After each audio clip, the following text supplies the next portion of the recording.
ये सवरा तू तो है रखवाड़ो, रुजक रोटी दे बावाड़ो। नमस्कार मेरे किसान मित्रों, हमारे YouTube चैनल पर आप सभी का स्वागत है। आज हम आए एक नए प्लांट पर जो चिया सीड एक औषधि फसल है और आज देश भर में इसकी खेती होती है, लेकिन काफ़ी किसानों को पता नहीं है कि इसकी खेती किस तरह से की जाती है। क्योंकि खेती तो सब तरफ हो रही है, लेकिन काफ़ी कम मात्रा में इसकी खेती हो रही है। तो सभी गेहूँ, चने, मेथी सब लगाते हैं, लेकिन ऐसी फसल किसान मित्रों को चाहिए कि वो कम लागत लगाकर अच्छा मुनाफा कमा सके। ऐसी कौन सी फसल है, हर किसान यही सोचता है। तो आज हम अपने नए प्लांट पर आए हैं। चिया सीड की जो खेती है उसके बारे में आपको हम पूरी जानकारी देंगे कि इसको किस तरह से लगाना चाहिए और इसमें खाद बीज कौन सा डालना चाहिए, इसके बाद बारे में आपको हम बताएंगे।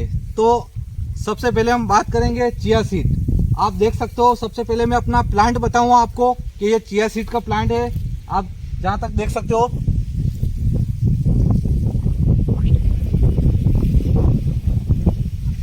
ये चिया सीड लगा रखा है। तो अब हम बात करेंगे इसको लगाने का समय। इसमें क्या है कि किसान मित्र इसको, कई किसान तो सर्दी में भी लगाते हैं और कई किसान जस्ट हमारे जो वावन होती है उस समय, सोयाबीन की बुआई होती है उस समय भी इसको लगाते हैं। लेकिन उत्पादन की हम बात करेंगे, उत्पादन की बात करेंगे तो सर्दी का जो उत्पादन है वो ज़्यादा मिलेगा हमको। यह हमारी फसल है, यह हमने बारिश में लगाई थी, जो हमारे सोयाबीन के समय में हमने ये लगाई थी। लेकिन बारिश और सर्दी दोनों की तुलना करेंगे तो सर्दी का उत्पादन हमें ज़्यादा मिलेगा। वही किसान बारिश में लगाए, जिन किसानों के वहाँ पर ज़्यादा सर्दी अगर गिरती है तो वो किसान बारिश में इसका लगाने का सोचे। और जहाँ पर ज़्यादा सर्दी होती है, ज़्यादा पाला गिरता है, तो सबसे बड़ी बात है कि ये पाला गिरते ही ये नष्ट हो जाता है। तो आप सर्दी में इसको लगाओ, तो जहाँ पर कम सर्दी हो वहाँ पे आप इसको लगा सकते हो, और ज़्यादा सर्दी होती है तो बारिश में लगाना इसको। ये बात हो गई लगाने की इसकी। अब हम बात करेंगे कि इसको लगाकर किस तरह से इसमें सिंचाई करनी चाहिए और किस तरह से इसमें खाद देना चाहिए, उसके बारे में हम आपको बताएंगे। तो सबसे पहले हम बात करेंगे बारिश की। बारिश में वैसे ही सिंचाई ऑलरेडी इंद्रदेव करते हैं। अब हम सर्दी की सिंचाई के बारे में भी बताएंगे। सर्दी में भी इसको कम से कम पानी देना चाहिए।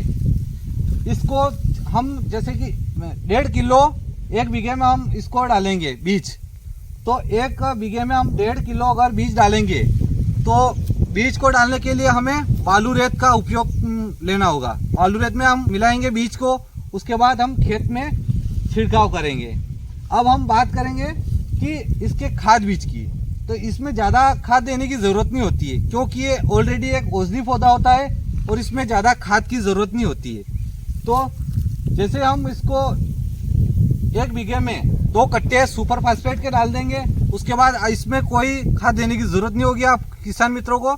और उसके बाद हम बात करेंगे जैसे कि ये जो इसका अंकुरन होता है, 7 से 8 दिन में हो जाता है इसका अंकुरन।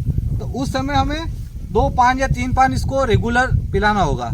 जब तक ये उग जाएगा उसके बाद आपको इसको पिलाने की ज़रूरत नहीं है, क्योंकि अगर आप इसको पिलाओगे तो इसकी क्या है कि हाइट ज़्यादा होती है, और हाइट ज़्यादा होगी तो नीचे गिरने की ज़्यादा संभावना होगी, उत्पादन कम मिलेगा। तो इसको थोड़ा खींच के पिलाना होगा, इसकी गैपिंग ज़्यादा देनी होगी किसान मित्रों। और हम नाइट्रोजन की बात करें तो जैसे यूरिया इसमें ज़्यादा ज़रूरत नहीं होती है, क्योंकि ये औषधि पौधा होता है और इसमें ज़्यादा खाद बीज की जो ज़रूरत होती नहीं है। और यूरिया अगर कोई किसान देना चाहे तो इसमें अगर उसकी फसल ज़्यादा हल्की हो तो आप यूरिया का इस्तेमाल करें। अगर आपकी फसल अच्छी हो तो आप बिल्कुल यूरिया का इस्तेमाल ना करें, क्योंकि यूरिया इसको ज़्यादा ग्रोथ देगा और ज़्यादा बढ़ावा देगा। इससे क्या है कि आपको उत्पादन में कमी आएगी। ये बात हो गई हमारे खाद बीज, तो ये बात हो गई थी हमारे खाद बीज की। अब हम बात करेंगे जैसे ही इसकी हाइट आएगी 3 से 4 फीट की, उसके बाद किसान मित्रों इसमें जो कामरा कीड़ा और काली इल्ली का ज़्यादा प्रकोप होता है, तो उस समय आपको ज़्यादा ध्यान रखना होगा, क्योंकि ये इल्ली और कामरा कीड़ा इन पौधों को ज़्यादा नष्ट करते हैं। तो उस समय आप अपने नज़दीकी कृषि सेवा केंद्र पर जाकर इसकी दवाई ले, और दवाई कृषि सेवा केंद्र से अच्छी वाली दवाई ले। अच्छी वाली में आपको इमामेक्टिन के हिसाब से कोई भी दवाई आप खरीद सकते हो, जिससे आपकी फसल को नुकसान न हो और आप इन कीटों को मार सको। तो ये बात हो गई है हमारे इल्लियों की और कामरा कीड़ा की। अब हम बात करेंगे कि जैसे हमारी फसल पकने आए और अंतिम पान कब पिलाना चाहिए। सबसे बड़ी बात होती है कि लास्ट पान हम कब पिलाएं जिससे हमारी फसल जोरदार हो। तो इसके जो उगलवान की हम बात करेंगे, तो उगलवान की हम बात करेंगे कम से कम इसको 20 दिन पहले जो हमारी फसल होती है, जैसे ये दोड़ी आ गई और ये कम से कम हरी हो और हल्की सी पीलासपन पे आ जाए, उसके बाद आप इसको पिलाकर बिल्कुल इसको पानी बताने की ज़रूरत नहीं है। आपकी जो फसल है वो ज़ोरदार होगी, क्योंकि उसमें जो कण आएंगे वो काफ़ी ठोस होंगे और मजबूत होंगे। तो सभी किसान मित्रों से निवेदन है कि इसी तरह से आप पिलाइए और उगलवान दे, जिससे आपको अच्छा उत्पादन मिलेगा।